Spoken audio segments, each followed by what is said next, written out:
Hello, everybody, and welcome to another scene in SotHW Howling Winds, a Werewolf the Apocalypse 20 edition set in San Diego, California. Now, Darcy just had a very long day.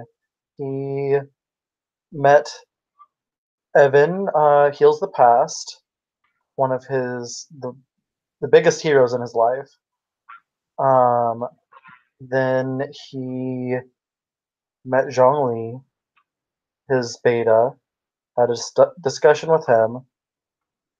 And now Darcy got home.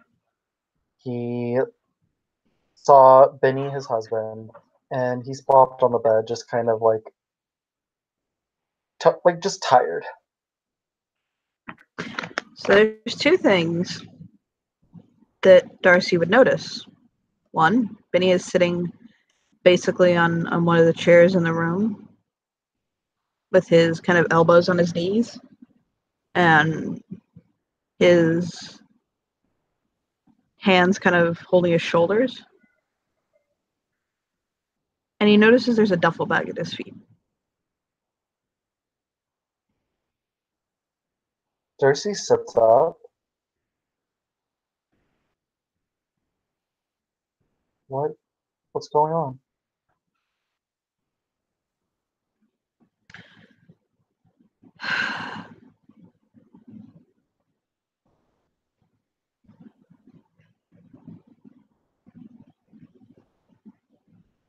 He'll shake his head. I think I need a few days to just kind of think.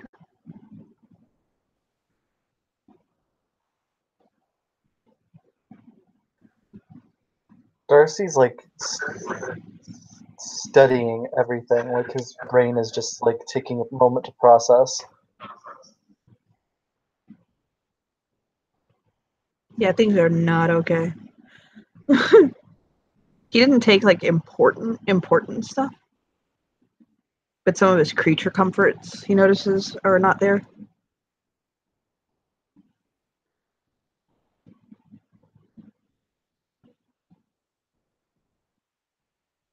He looks down.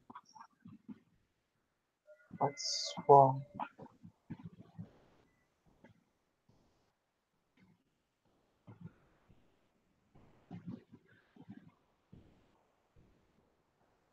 When I first met you,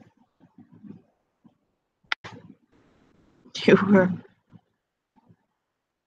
oh my God, it seems like a world away.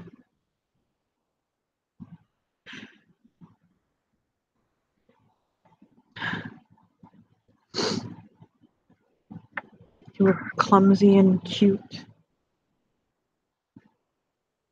You had a laugh that could lift my heart. You always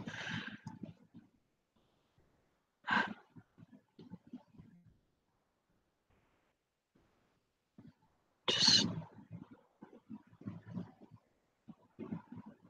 don't know what to say. I don't speak much.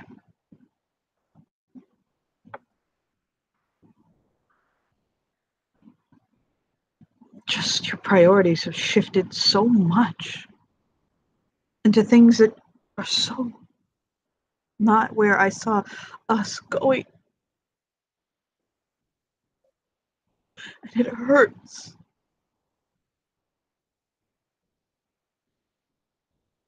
When I first met you, I thought this one's different. This one's different. Darcy is tearing up. But you're not.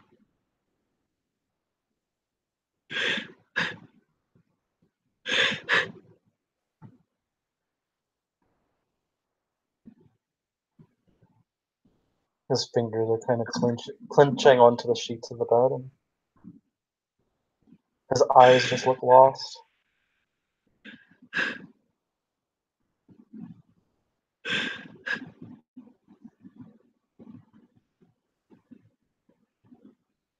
He doesn't know what to say.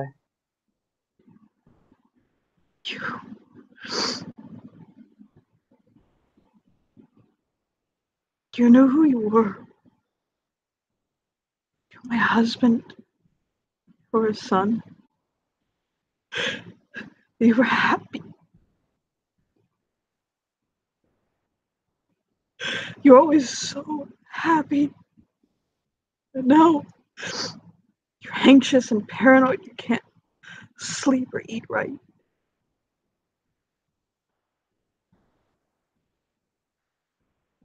You've been sold their fucking holy war. And had your mind poisoned to think that you need to be better.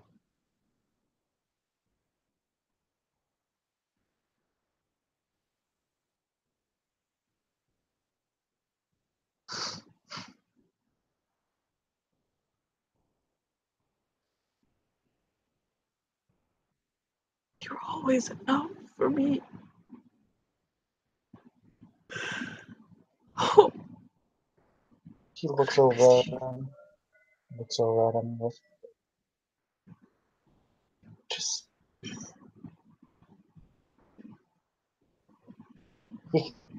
Benny can tell Darcy is really listening, and like he can see the absolute hurt in his eyes.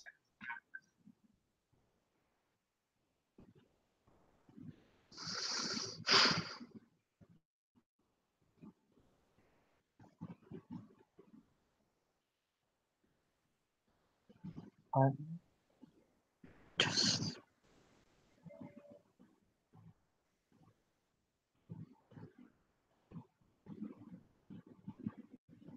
letting people change me.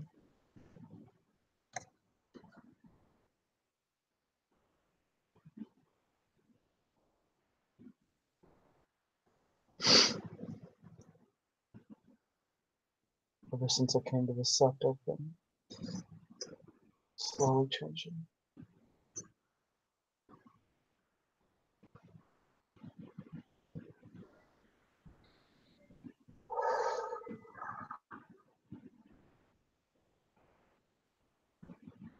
Wanting to be better.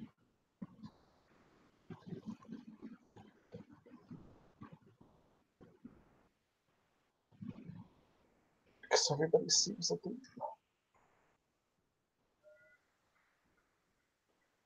because I care what people think.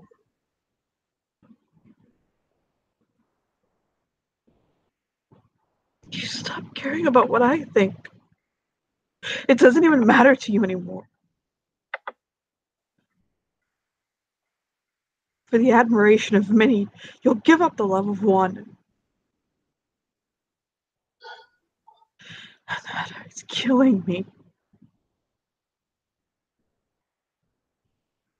It hurts.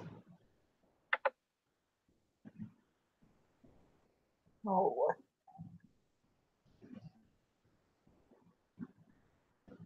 He places his head into his hands, and he's just a look of horror and despair is just all over his face. See? That's what they've done to you.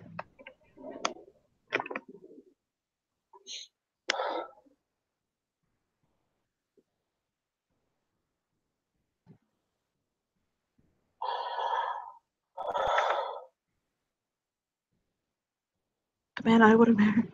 The man I married would have.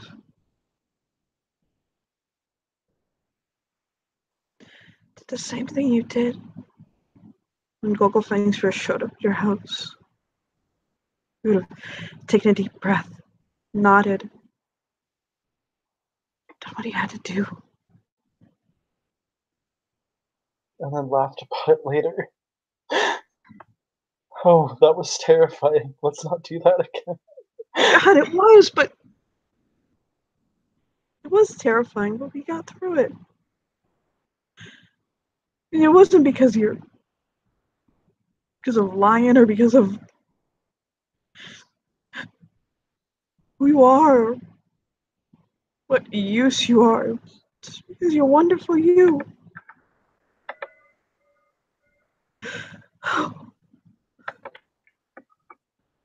I'm going to lose my husband.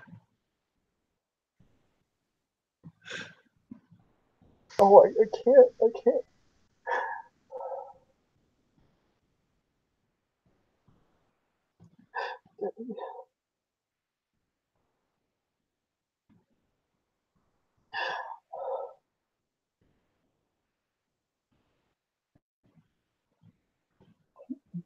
I'm sorry. I love you, Benny.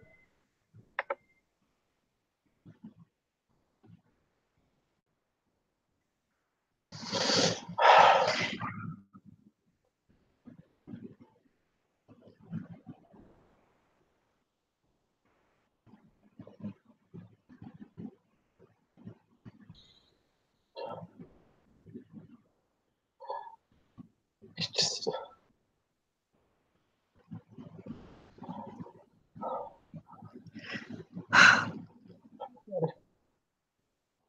I remember the only thing that really scared me or worried me was tripping over a rock.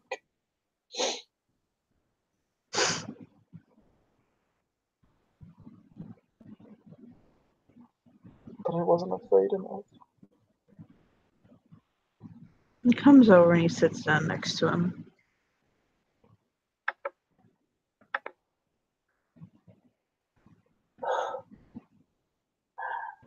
Was it strong enough? How could you say that? That's what I was told, and I believed it.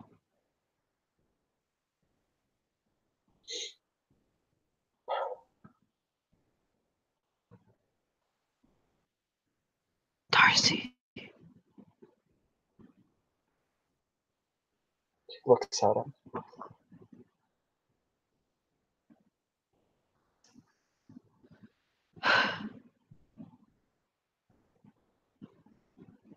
I don't even know what to say.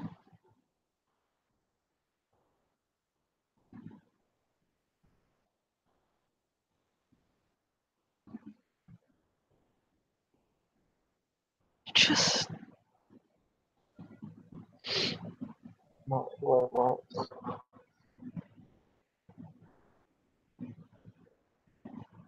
I thought there was something wrong with me because it seemed like everybody else did. There I was, like, coming right back to how I was before my change.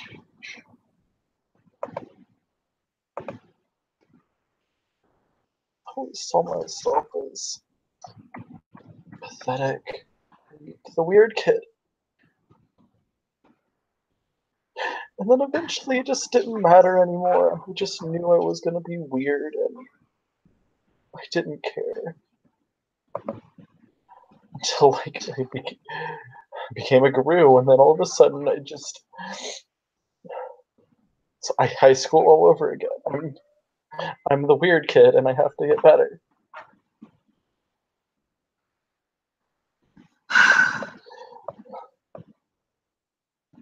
When did I start caring about being weird?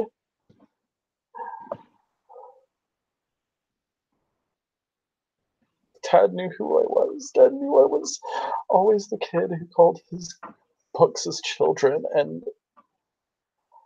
never liked to play sports because they just were too much. Filled with jocks and people who just didn't bother to read.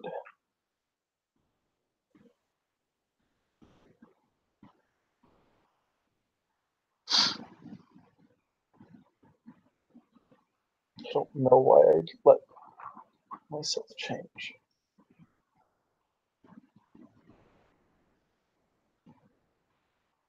And you're right, I don't even think I like who I'm becoming.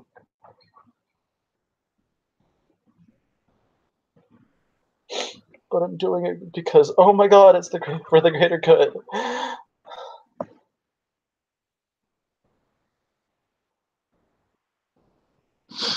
Doing it because it's better for everybody else.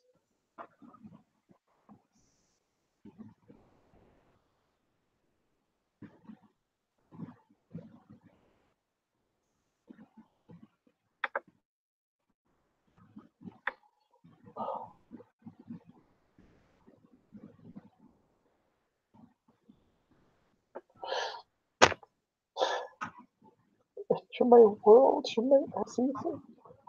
You're what inspires me. I don't know when I just...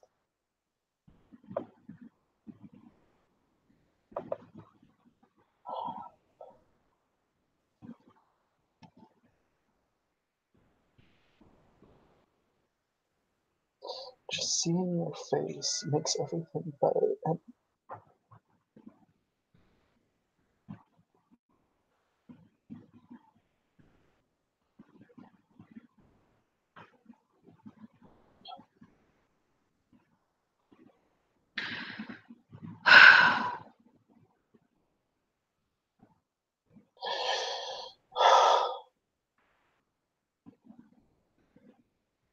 You should probably talk to your SotHW.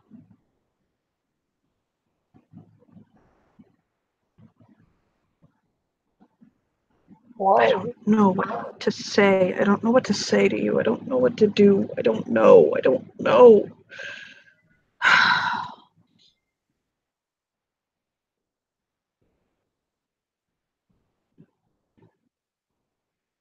I'll unpack my things. I'll stay. But please go talk to him. Okay. I will.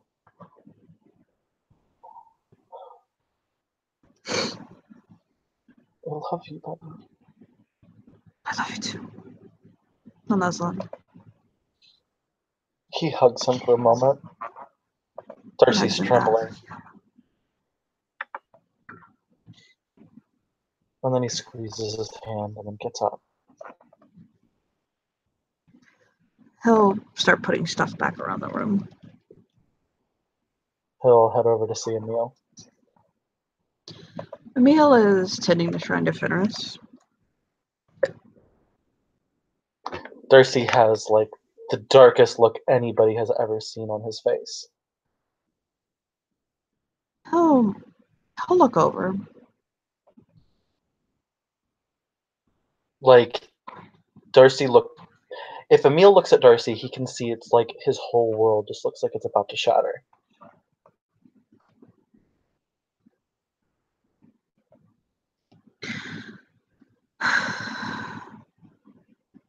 What's wrong?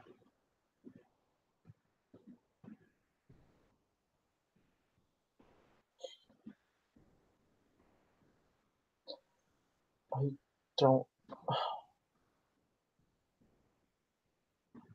I'm turning into a different person.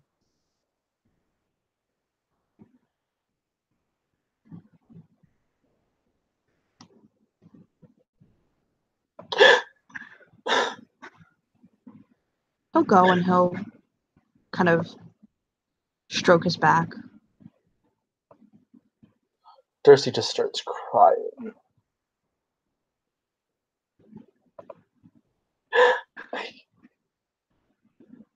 Why do I care?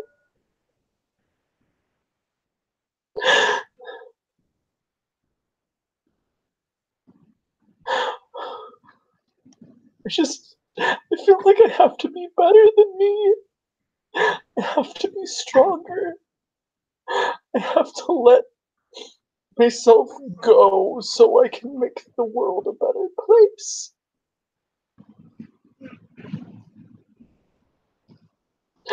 And I'm losing who I was. I'm becoming paranoid and scared and anxious, and I'm not the happy me I used to be.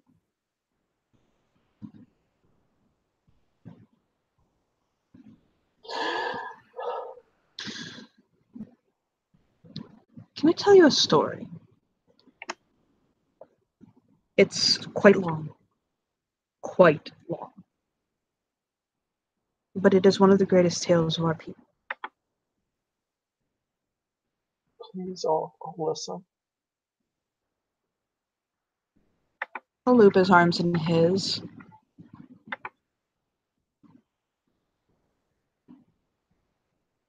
He'll take a deep breath. He says, I'm going to tell you the tale of Yuli Brightjaws. You see, there was once a son of Fenris who called himself Weak. and his name was Yuli Brightjaws. It's not a name he had earned from his brothers or sisters. The elders had given the name Yuli Brightjaw upon proving, after he had been blooded, yet remained fair and unblemished in his face. Yuli was a faithful warrior to the tribe and to his sept. When battle came to threaten his home, Yuli stood beside his brothers and sisters to crush the invaders. When the elders asked his pack to go hunt the bastard spawn of the worm in their dark places, Yuli was as fierce as any of his packmates. He fought many battles. His claws ran red with the poisonous blood of his foes. In no battle were his enemies able to mark his face, for he took no wounds there that did not heal without a scar. His packmates laughed at that. They said he was well named. They also praised his skill. But when Yuli Brightjaws lay beside his wife at night, he remained awake as she slept. He stared upward into the dark. He said to himself, and he'll lean into Darcy's ear, "I am weak." This is what filled the days and nights of Yuli Brightjaws. When his packmates made a kill that brought his pack glory, Yuli quietly went over the battle in his head. He decided that his part in the victory was the least part. When Yuli's flesh was torn, he gritted his teeth with the pain. He thought to himself that surely his packmates felt their own wounds less than he did. Every day he saw something that made him more convinced that his strength was not what it should be. And every night he lay awake next to his wife, wondering how much longer it would be before his new weakness was the death of his pack, or even his entire sept.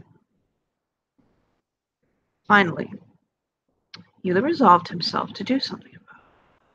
He went before his Jarl, made his proper deference. He said, "Jarl, I am not as strong as great Fenris demands of us.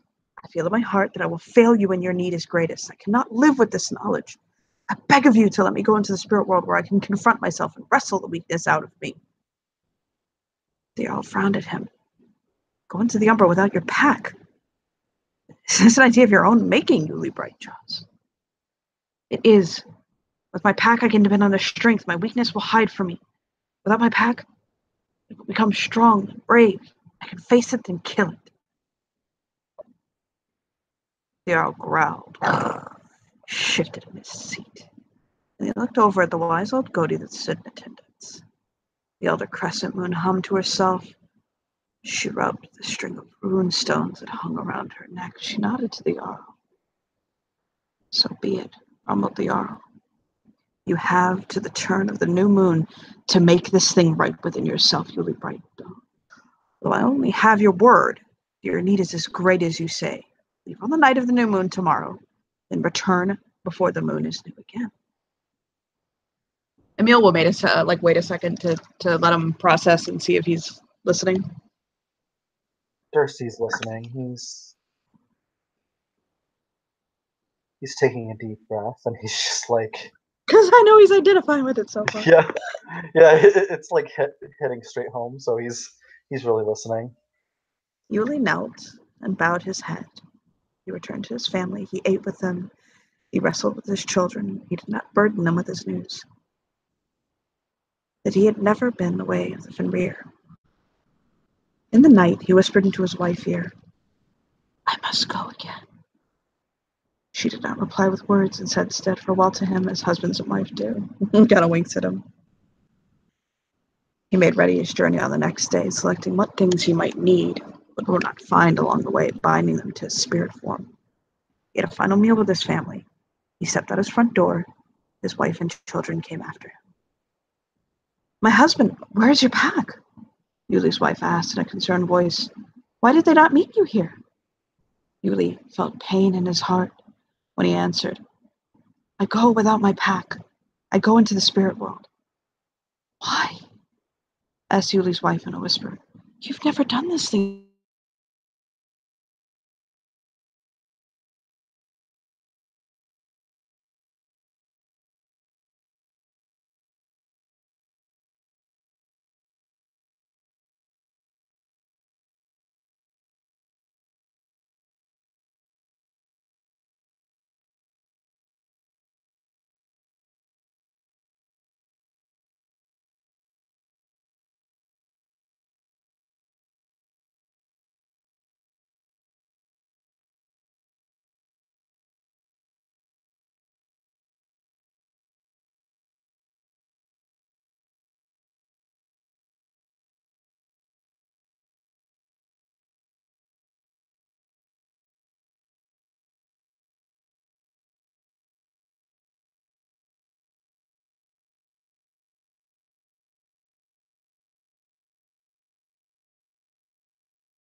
Welcome back.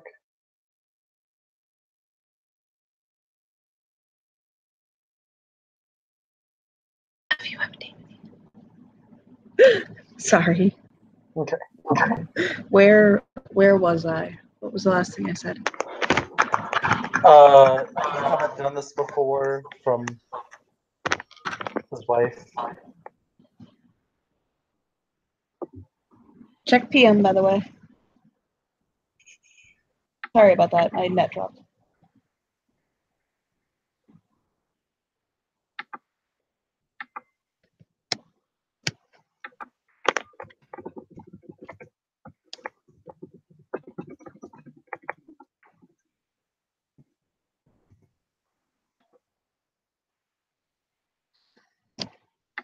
Emil will take a breath, and he'll say,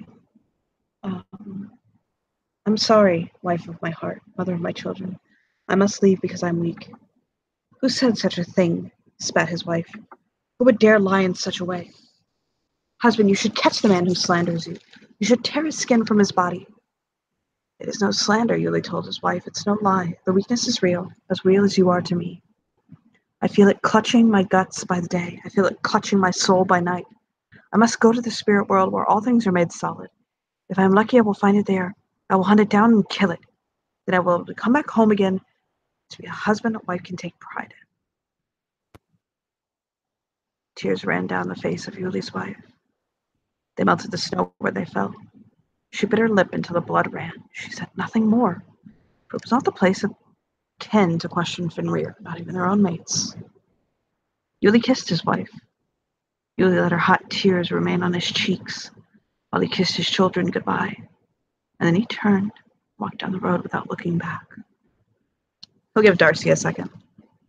Darcy is like takes a deep gulp because this is a lot. Yuli walked for several days. Oh, perhaps Yuli knew exactly when he crossed over into the spirit world. Perhaps he was lost in his own thoughts and he never even saw the boundary. But under the light of a moonless sky, Yuli leapt a stream, came down into the other world. Yuli stood at a hilltop, looked off to soft reaches of forever. He looked and he listened, he heard nothing. I have a long way to go yet, said Yuli Brightjaws, and he started down the hill. Yuli walked for several days, drinking from pure streams of the spirit world, for it was a time when the pure was still strong and the polluted was not yet ascended, and eating what game he could catch. The spirit animals nourished his spirit body. He remained healthy. Sometimes he would stand under a tree or on another hill. He would listen. Still, he heard them. He'll give Darcy a second. Darcy's still listening. He's listening to every word. Hey, man tucked in and warned him this is a long-ass story. He is kind of sitting cross-legged, his hands resting on his lap. He'll sit cross-legged across from him. Then he came across a place where the paths forked. The path that ran off to the right was bright with Luna's light, which shone on every stone. The path on the left was dark, more shadowed, and it wound back and forth into the gloom. Yuli could not tell where it would end. Yuli Bright chose the left path. He knew he made the right choice almost immediately. As soon as he was out of sight of the fork in the path, the dimness before him and after him, he said to himself, now surely my weakness will find me on this road. So he walked on. He did not pause to listen quite so often. Of course, one's inner flaws are not the only thing to wait for a traveler on such a road. As Yuli walked farther along the path, the more green seemed to leave the trees and bushes that dotted the stones around him. Many were dead from a low, gray death, so they had simply decided to stop living. That caught at Yuli, leaving him feeling doubt. For any son of Fenris fears losing the love of life, and worse, dying uselessly. And as Yuli paused on his journey to look at one of these trees and wonder if he himself would die in such a way, something came out of the darkness under its roots and tried to fasten itself on Yuri Brightjaws. He'll basically like grab Darcy's arm. Darcy gasps a little bit. It was a crawling thing shivering and as wet as if it was fresh from a polluted eggshell or beneath a rotten stone. It was a spite grub. They had yet to spin its cocoon and hatch again stronger than before. It was full of stolen grief and pain. Yuli saw it and leapt back, and in that moment he knew for sure what it was. It was here to feed upon the dread Yuli felt as he looked at the trees. It was drawn to him. Yuli took on his war skin. He seized the thing in his claws. He tore it into 2 pieces. Its death shrieks were choked with pain, threaded with the faint skein of victory and release. Yuli dropped the halves of the thing and said to himself, "This puny thing cannot be my weakness." This was one of the enemy's parasites. However, even the lowliest, most petty of the worm servants can learn the virtues of traveling in packs. They came from beneath the shadows, between stones, leaping and slithering at Yuli all at once. There was nothing of human or the animal in their eye, only a hunger that burned to consume Yuli's suffering. They came seeking pain, misery, fear, hatred, all of those things that fed their kind. Yuli knew that he could not outrun so many, but more. He felt a great revulsion for the wretched things, and he could not leave these things whole. Yuli Brightjaws carried no weapon with him.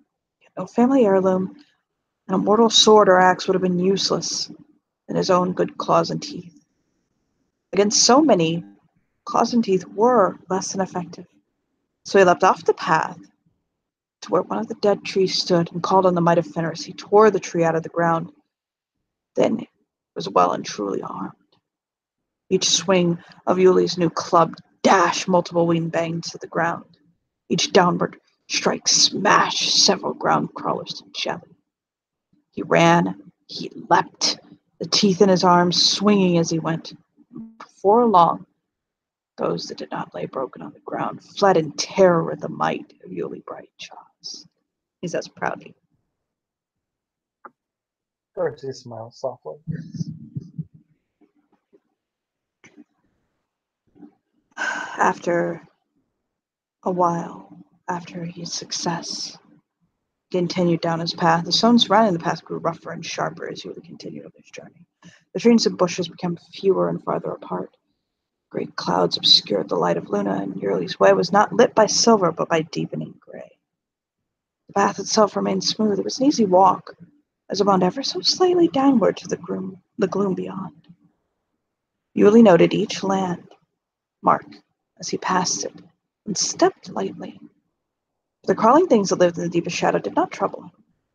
In the twilight, between night and morning, or perhaps between evening and night, Yuli came upon a great tree.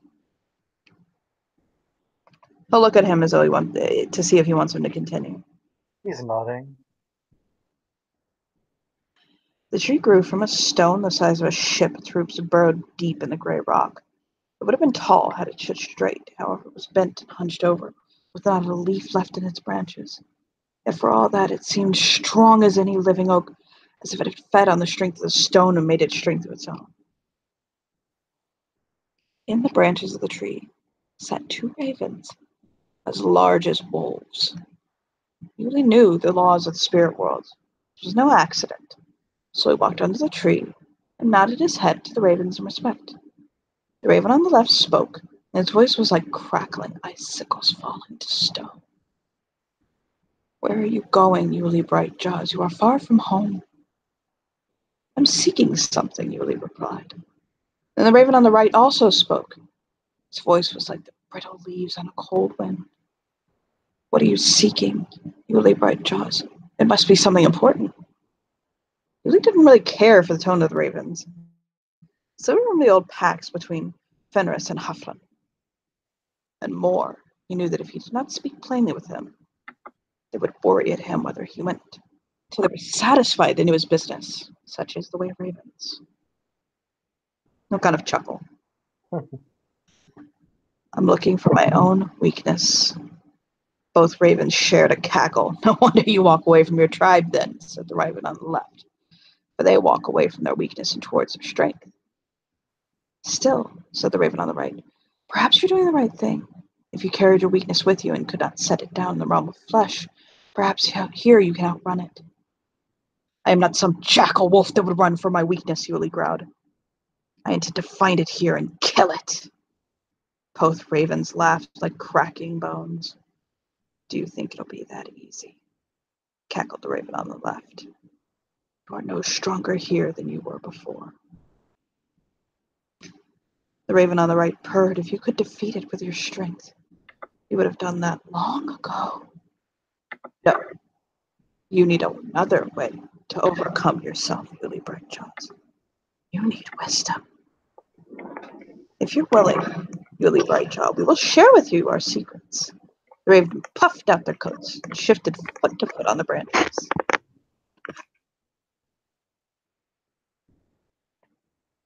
I'll smile at him. And what was it, wisdom? He'll lean in. Yuli looked at them, and the blood of Fenris showed in his gaze. Why do you wait for my permission to advise me? Are you not children of Huffin who are free and generous with your secrets? He'll kind of look around for a moment, hoping that fucking Gavin isn't nearby. The raven on the left muttered to itself. The raven on the right remained silent. Then they spoke, sharp and soft. There are rules. There's a price. Yuli said nothing. Hang yourself from this tree, said the raven on the left, its voice low, its eyes half-lit. Hang yourself here. We'll sit above you and we'll pull at your flesh, said the raven on the right, serpent-voiced. And in return, we will tell you many things. Things that will make you wise, things that will make you strong. He, lets him, take that bit of the story. He gulps. A green light, as cold as the bottom of a forgotten pond, glittered in their eyes. Yuli Brightjaws growled and rage rose within him. You are no ravens, Yuli said. Of course we're ravens, said the raven on the left. We bring wisdom. We must be ravens, said the raven on the right. We learn secrets from dead men. Wharton has creatures that he called ravens too, Yuli thought to himself. He'll lean in and say, do you know who Wharton is? I'm sorry, what was that? He asked if he knew who Wharton was. He shakes his head no. Spirit of corruption. Nods. I know you, Yuli said in a low and grim voice. I don't think you do, said the raven on the left as his eyes glittered like emeralds caught in ice. Perhaps instead you know our forefathers' names, said the raven on the right with a snap of its beak. We are their children. We are their heirs. Both ravens leaned forward in the trees, their feathers bunching outward. They were nearly the size of hippo wolves. You are abominations, growled Yuli. You are betrayers and corpse splitters, the carrion wings. You are the bastards cast out by Hoffman. You are the birds that picks at the serpent's hides. They both cackled. We are what we are, Yuli Brightjaws. We are your doom. They came at him out of the trees, swift as arrows. His hand kind of shoots forward. Darcy moves out of the way. Yuli was in his war skin as quick as a blink of an eye. Yet they sliced open his pelt with breaks of their wings, each feather a razor blade. He snapped and clawed at them. They were quick ones closed on empty air. They laughed, their bones. They circled above Yuli. They laughed as they dove at him a second time, where blood ran down his arms and legs. They were laughing as they dove a third time. When Yuli's hand closed around the neck of the first, it beat him with his wings, more powerful than the hooves of a great horse. Its feathers sliced Yuli's flesh until blood ran. Yuli did not let go. It tried to scream out to its sibling, however, Yuli's iron grasp strangled its cries in its throat. It could do nothing. The second raven dove down on Yuli like a thunderbolt falling on a mountain.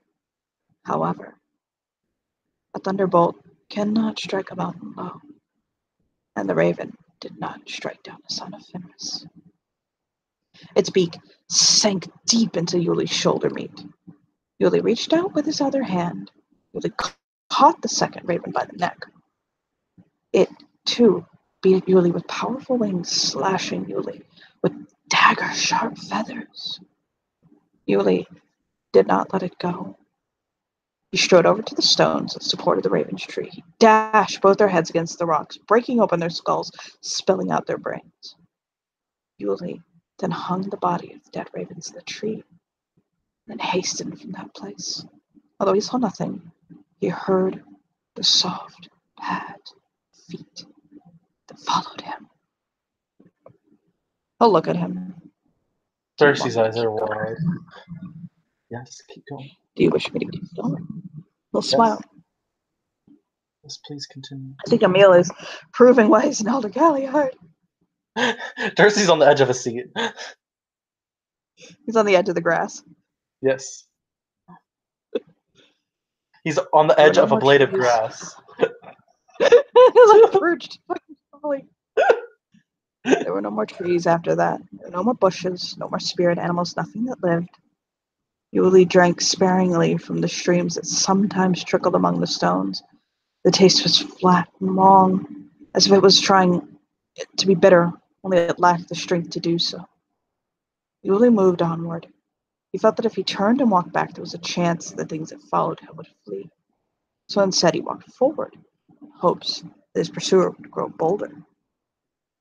Everything had lost more and more color the farther Yuli walked on. He was surprised when he came to a pair of pillars that flanked the road and saw two black wolves with yellow eyes that were sitting by the pillars. The two wolves stood and regarded Yuli, neither raising their hackles nor crouching their bellies. Yuli first thought to placate them, being the stronger. But the memory of these two false ravens were fresh, so he returned their stare without giving ground. No man, nor woman, nor wolf, nor spirit walks this path unless they seek their own destruction, said the wolves, speaking together, each word a soft, lonely howl. Is that why you walk this path?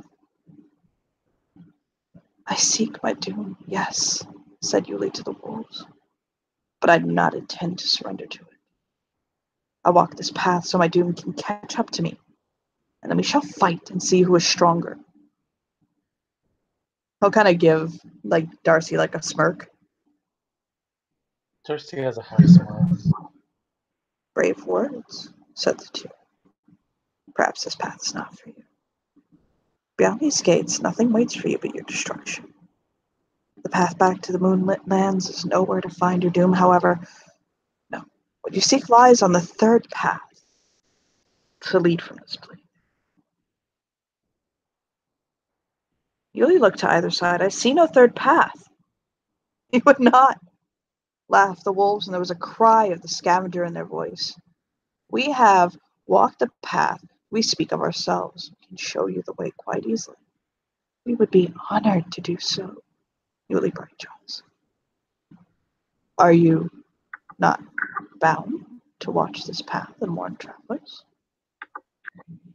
The path will watch itself, they replied. We were waiting for you, Yuli Brightjaws. Yuli looked for a second time, and after a moment, the sheen of their coats was almost gray of the purest Fenrir blood. Then it was gone, devoured by the darkness of their pelts. Yuli knew them for what they were. They were gatekeepers who abandoned their posts before. Yuli growled. There were Fenris wolves who fell. He'll look to him. He's watching. He's like Darcy is so absorbed into the story. He's just like his hands are like resting on his head, and he's just staring at the meal. The two wolves drew themselves into war form. You smell of the blood of our family, you leave Brightjaws. You left our sisters' bones scattered across the road. You hung our brothers' corpses from their own tree. You will have payment for that. Yuli rose up to his war skin and snarled his challenge in reply. The two struck as one. Perhaps they were truly brothers, or perhaps they had simply managed to learn some discipline. They fought well together. When Yuli lunged at one, it jumped beyond his reach, while the other scored Yuli's back with his talons. Soon Yuli's blood was running from many wounds. The gatekeepers were laughing. Yuli knew that he could not win this battle this way. Yuli leapt with all his might. He had landed on the other side of the two. As he turned to chase him, Yuli ran beyond one of the pillars. One of the tainted wolves ran around the other pillar to the right in order that Yuli would have nowhere to flee. That was their mistake. Yuli did not flee. Instead, he lowered himself and charged directly at the wolf that came around the right. By the time his brother had fully rounded the pillar, it was too late. Yuli had torn out his throat. The black wolf screamed as it saw Yuli standing over the corpse of its fallen brother. It leapt at Yuli with froth-lined jaws snapping. He'll kind of like snap at his neck, like, for emphasis. Darcy chuckles a little bit. Now the fight was one mad and tainted werewolf against one son of Fenris. The gatekeeper marked Yuli several times, never down to the bone or the victuals. Then Yuli took its lower jaw in one hand and its upper jaw in the other and pulled. And with that done, Yuli Brightjaw set the skulls of each werewolf on the pillar that guarded and limped down the path. And although it would not show itself, the thing that padded after him sounded ever closer. Emil looks as though he's getting close to the moral of the story, and he gives him a, "Do you want me to keep going?" look. He's nodding and he's biting his lip a little bit. Yuli Brightjaw's wounds had not even fully healed when he reached the end of the path. The mist and shadows had grown ever deeper, until they shut out the light of Luna entirely. It was not utter blackness, nor was it something much, much worse. It was utter gloom. The rocks and stones Yuli walked across had no color. They were gray only because no other word came close. The only thing that was not the same dull shade was the rift into a chasm longer than the horizon and blacker than the space between stars. Yuli Brightjaws stood on the brink of the chasm that divides the spirit world, and he knew he had reached the end of his journey. In the abyss, strength fails. In the abyss, weakness and despair grow huge and consume even the bravest Fenrir. Here, Yuli Brightjaw's weakness would surely be at its most powerful. If it could show itself at all, it would do so here. Yuli Brightjaws looked into the blackness that dropped down below, the heart of the spirit world. He knew the footfalls behind him. Now close as a friend's arm away, he heard the breath come from an unseen snout. He knew it was his weakness come to catch him in this place. And it was the hardest thing he had ever done. Yuli straightened his back and turned to face it.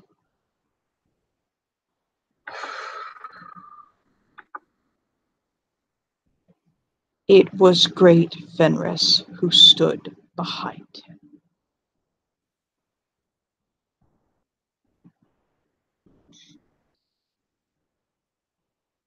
In the world, in the spirit world, in any world, there will never be a wolf as massive, as strong, as terrible as great Fenris.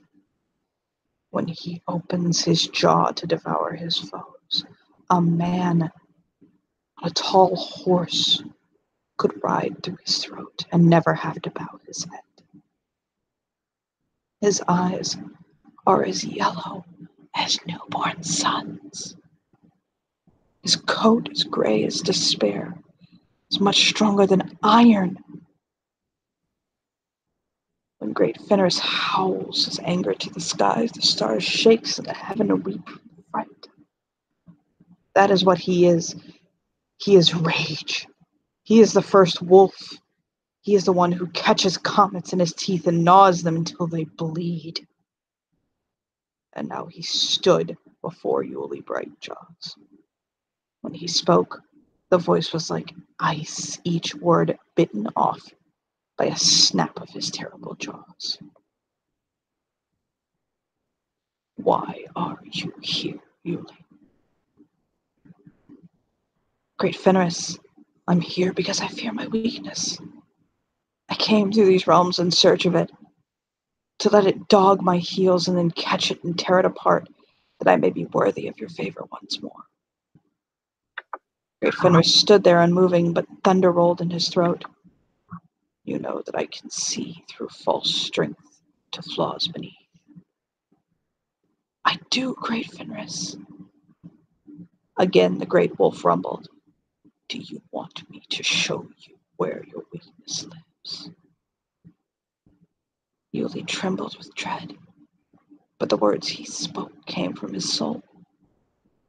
I do, Great Fenris. Great Fenris's eyes, Phil kind of pointed his own with two fingers, blazed, and his head struck forward, and Yuli felt the pain of 1,000 worlds erupt in his chest. His ribs snapped like matchsticks, and the blood flew from his chest to water the stones of the abyss. Great Fenris withdrew his muzzle, all slick with Yuli's heart blood, and spat something on the ground. Every muscle in his body begged him to fall and die to end the pain, yet Yuli remained on his feet and looked down at his own heart. There is your weakness! Mighty Fenris roared. It lies in your heart. It is a flaw I despise. Your weakness is doubt.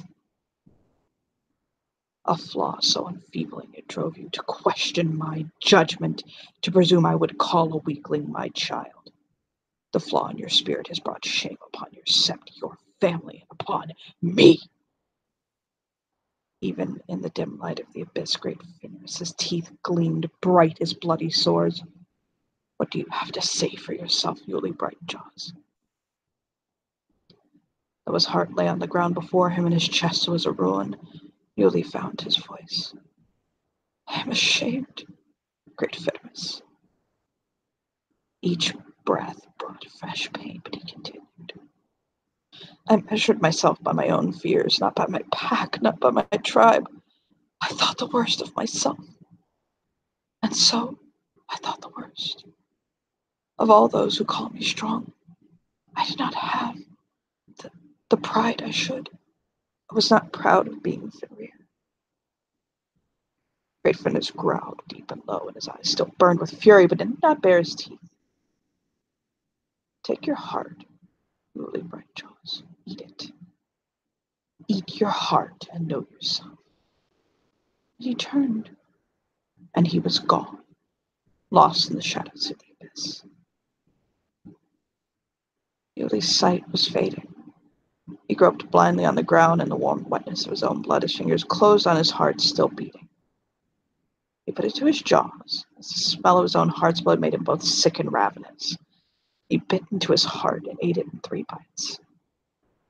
Then, strength was with him once again. He really returned to the sept on the evening of the new moon.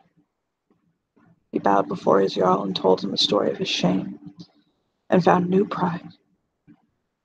He apologized to his pack for his lack of faith. They beat him soundly, and he came away from it laughing. He went home to his wife and said nothing, but nothing needed to be said. The scar on his chest never left him. He would never have been shamed and dishonored to see it go. Yuli's scar heart lived well as any warrior for the rest of his days, and died as well as any Fenrir could ask. One of his children bred true, and was a fine skald and honored to her people. When she walked among the Fenrir, she was proud to say, no werewolf had ever chosen. She was proud to say that no werewolf ever chosen by great Fenris was ever weak, even if they were fool enough to think so every once in a while. And they'll smile. He can tell his stories over. Darcy was crying towards the end. I'll stroke his cheek in a very fatherly way. Your weakness, Darcy, is doubt.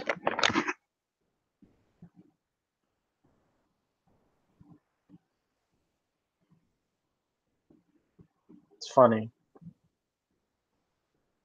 Lion wouldn't have accepted us if I wasn't strong. Lion wouldn't have. He talks about pride and everything, and just like him, like really bright jobs.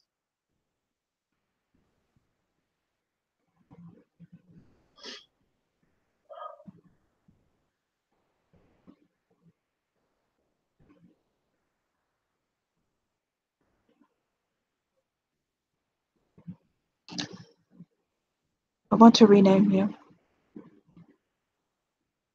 He looks at him.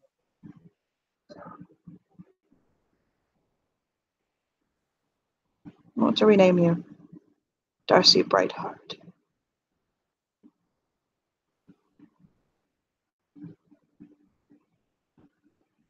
Do you like that? I do.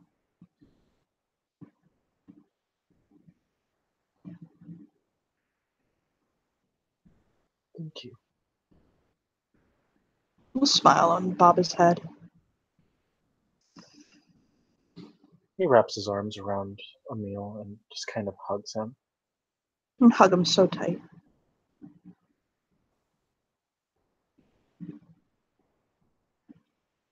I may not be like any other crew, but I enjoy being happy. I enjoy being the weird one who likes to read. I may not be as physically strong as everybody else, but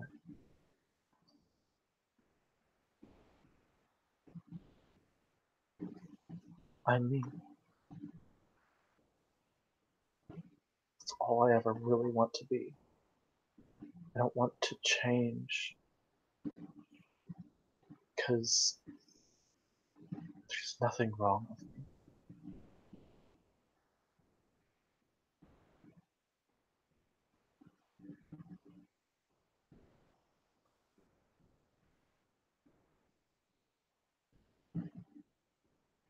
He hugs him again.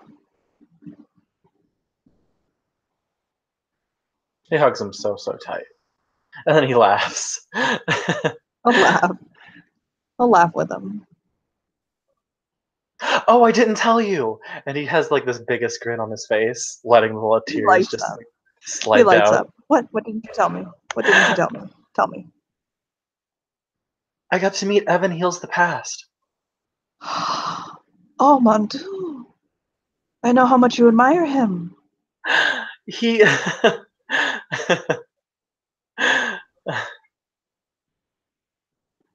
It's good to see you laughing again. he blushes softly and he tucks some hair behind his ear. We stopped for a while. I think I got a little too focused on some things that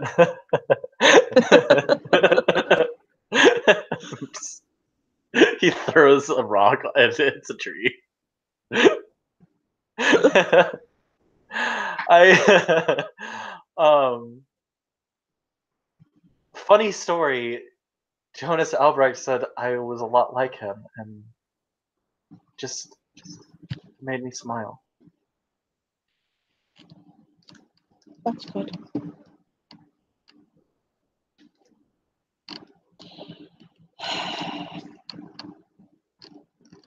And you know what? I am a lot like him. But I think he needs to learn the lesson that you taught me today. Because I think he's so focused on saving everyone else that he's This pattern is him. So He I am a lot smiles. like him.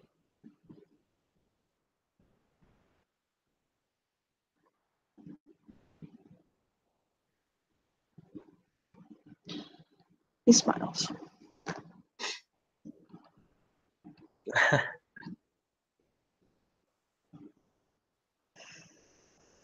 You know, I didn't forget what I saw when I danced the spiral.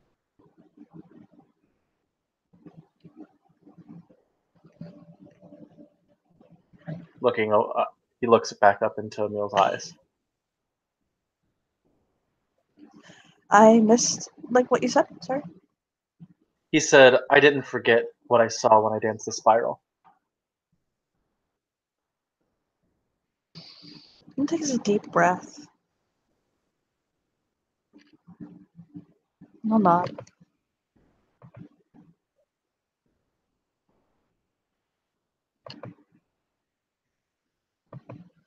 You're like my godfather. He'll bow his head then. He smiles.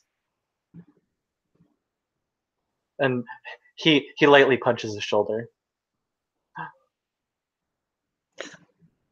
He smiles at that. He'll look down his shoulder. He'll smile at it, and he'll go up on point, on the ballet position on point.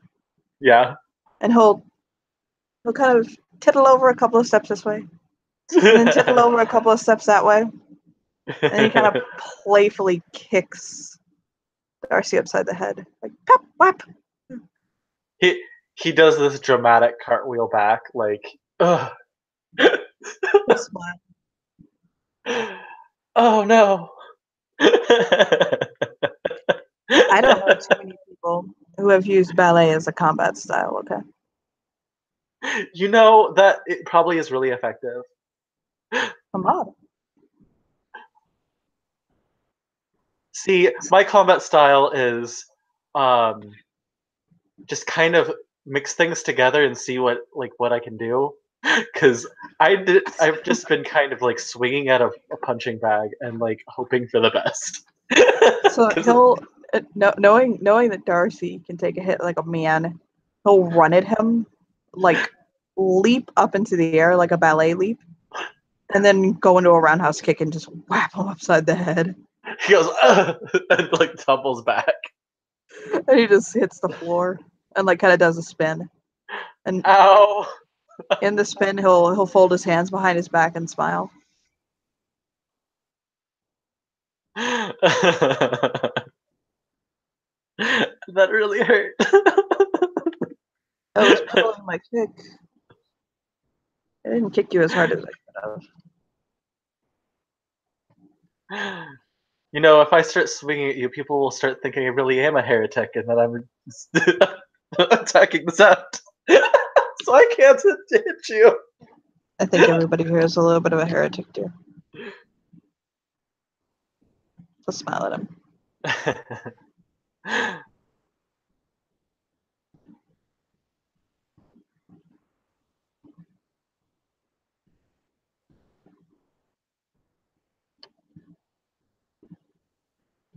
There's so many things I'm glad about. He smiles. Tell me.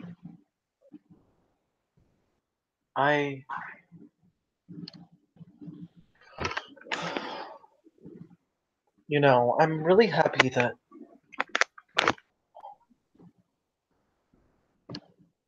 I'm a member of the Wardens of the Lost. I know I still have to take my rite of passage and join the tribe, but I'm happy. Happy I'm a part of this. And I think I have taken it for granted because I've been so focused on that I'm not strong enough, I'm not wise enough, I'm not a role model, and everybody keeps saying, "Oh, hey, are you learning a lot? Because you're like what people go to whenever they think of this tribe now." And I'm like, "Oh, great, yeah, totally know a lot. 2 thumbs up." But I think that because I was focusing on learning so much, that I forgot to realize that it's a new tribe. I'm not gonna know anything. Nobody's gonna know anything. This is brand new. Very true. I'm just kind of like stumbling around through this right now. I mean, I can learn things about other tribes and grow, but at the end of the day, like, I just have to be me, you know?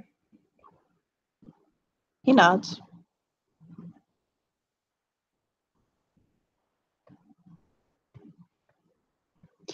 If you're not you, then what are you doing? Definitely not make definitely not setting something up for other people, because if they have to change themselves to join a tribe, why do they even want to join it? That's just like every other tribe if they feel like they have to be constrained. And the whole reason behind the wardens was that we're open. We're trying to inspire hope. And we don't want to like kind of put people into a little box.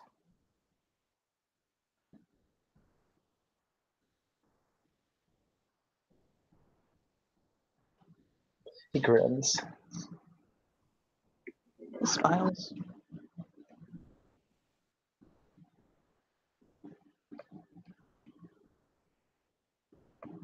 At the end of the day, whoever wants to be a part of the wardens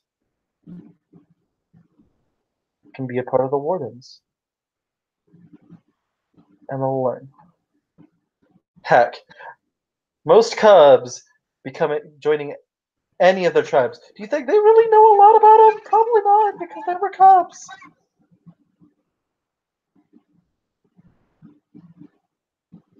He laughs. And heck, I'm not an elder. I'm like just fostering over here because if anybody should start learning about like different tribes and everything, Jesus fucking Christ, it should be a seer. I need to like give a seer a bunch of books. He smiles. I will bring him tons of books on the different lores of each tribe, and then he can read it. He wrinkles his nose like playfully. He's gonna be so happy about that. I just know it. He'll be filled with joy. No, this is probably gonna be his reaction. You want me to read? Just write it in glitter. Just shake his head. Do I get to go to Sephora afterwards? Oh my god, wow. Not talking about your mentor like that. He'll just shake his head playfully. Wait. If I read this book, will you buy me a pumpkin spice latte? You can be at Sephora. You can be at Sephora.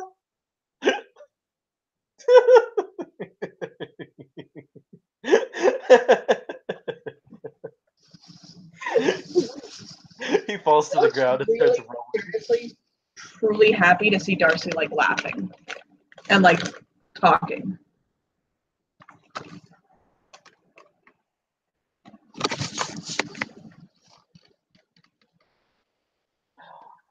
Oh, give me a second. I need to go somewhere now. Now, now. right now. Okay. Yeah, like now. He gives him 2 thumbs up. I'll see you later. I'll wave him. See you later, Godfather. See you later, godson. He He runs tries off. his best American accent. It failed. He runs off and makes his way home.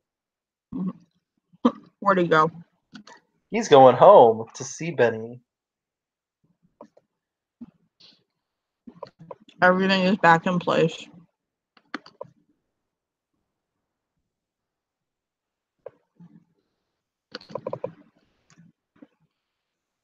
And Ben is... Benny! He runs up to him. He lights up. Darcy! He picks him up and spins him.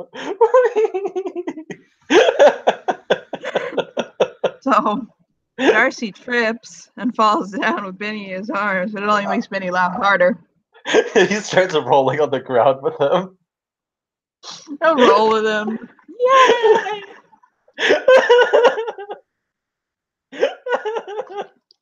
He has his arms like so tightly wrapped around him.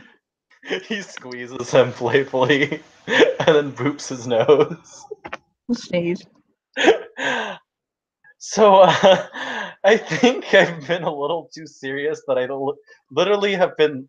I might have gone like constipated face, and I'm sorry.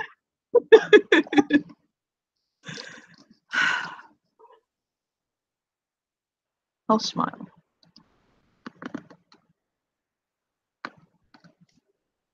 He looks into his eyes and he just kind of wraps his arms around him. He purrs. I love you. And I love you too. I'm sorry that I have been like, oh my god, what is wrong with me? I'm so weak. Oh, I can't see all the great things that I have done. Oh my god. Downer. Or all of the things that you never needed to do. Blushes. You're just wonderfully you.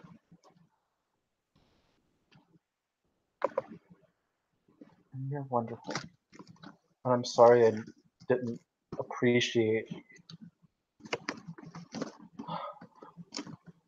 how you see. I didn't appreciate all the wonderful things about me that you saw. Because I was like a little bit of an idiot and kind of just like let everybody be like, oh my god, you need to be a lot better because you're like forming a tribe, blah blah blah blah, even though you're not the elder that's in this tribe. He chuckles. He grins and wiggles his nose. He kisses his nose. After he kisses his nose, he kisses him. He kisses him so deep. You know what I want to do with you tonight? What? He'll run his hands over his chest. He Nuzzle his purrs. nose. I want to crawl into bed with you. Yeah. Pull the covers up. Go under the blankets. Under the blankets. Turn on a flashlight. Yes. And read our children. And read. I love you. I love you so much. He just rolls around on the floor with them for a while. Do you want to end it there? Yes, indeed. You will pull him into bed. And they will read until it's way too late. The whole reason, the new reason why Darcy doesn't sleep. Indeed.